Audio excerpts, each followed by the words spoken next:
starts with a tense, dramatic tone like a movie trailer narrator. You know, there are moments in history that feel like they're ripped straight from a Hollywood blockbuster. Moments where the stakes are so high, the players so powerful, that the entire world holds its breath.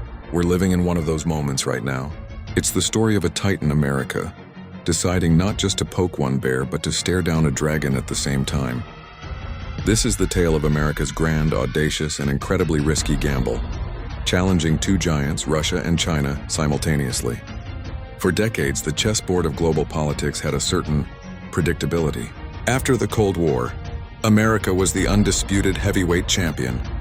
But while America was busy with wars in the Middle East and the global war on terror, two other powers were quietly, or not so quietly, bulking up. In the East, there's Russia.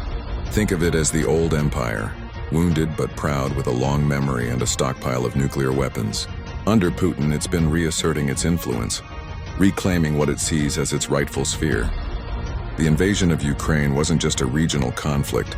It was a thunderous declaration to the world, and especially to America. I am back, and I will not be ignored. America, leading NATO, responded with a flood of sanctions and military aid, effectively entering a proxy war. It drew a line in the sand, a new iron curtain descending across Eastern Europe.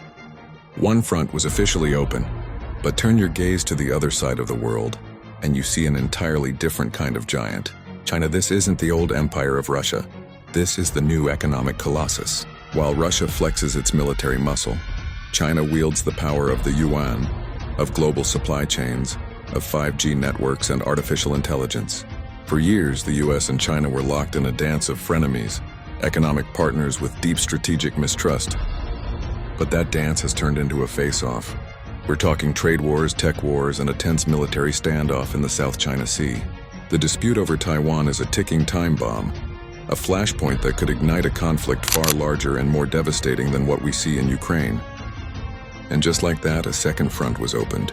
Now here's where it gets truly unprecedented. Any seasoned strategist, from Sun Tzu to Kissinger, would tell you, never fight a war on two fronts. It divides your resources, your attention, your resolve. It's a recipe for disaster. Yet here is America, standing in the middle of the ring with one glove up against the Russian bear and the other against the Chinese dragon. It's a strategic posture of breathtaking ambition. Is it a sign of unwavering confidence in its own power? Or is it a historic miscalculation, a gambler's last desperate throw of the dice? The crazy part? Russia and China, once rivals themselves, are now closer than ever. Pushed together by American pressure, they've formed a no-limits partnership. They're coordinating military drills, creating alternative financial systems, and presenting a united front at the UN. They see a common enemy, and they're teaming up. So America isn't just facing two giants, it's facing two giants who are holding hands. This isn't a movie. There's no script that tells us how this ends. We are all characters in this story, living through this colossal geopolitical experiment. Will America's bold strategy succeed, reshaping the world order in its favor for another generation? Or will it be remembered as the moment the Titan overreached, paving the way for a new world order defined not by one power, but by many? The board is set, the pieces are moving, and the whole world is watching to see who blinks first.